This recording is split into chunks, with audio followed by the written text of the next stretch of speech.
Inutile negare che la strage dei candidati, o meglio la rumorosa non presenza di candidati alle europee presi dal Consiglio regionale, si faccia notare come, laddove si combatterà per il Veneto in Europa, non ci saranno candidati zaiani, e questo stupisce per la forza personale e per lo stesso grande consenso del governatore nella sua regione. Ma da politico di razza Zaia sorride la sventura, probabilmente pregustando il momento della vendetta politica. Vediamo che nelle liste non c'è neanche un consigliere regionale del Veneto. È per non smobilitare la squadra o per qualche altro motivo? Vedo che un po' sorride. No, perché sono troppo bravi e questo è il tema.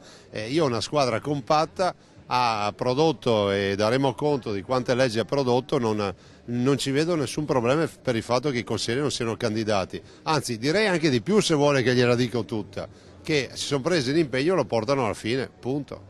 L'autonomia nel frattempo resta ancora impigliata tra le liane della giungla del governo e qui il tono, pur non travalicando mai i limiti, cambia di coloritura, con sfumature di grigio che potrebbero virare al nero. Tiepidezza è ora costante per l'autonomia a Roma, non sono tiepidi invece i veneti sull'autonomia, sono molto calorosi sull'autonomia.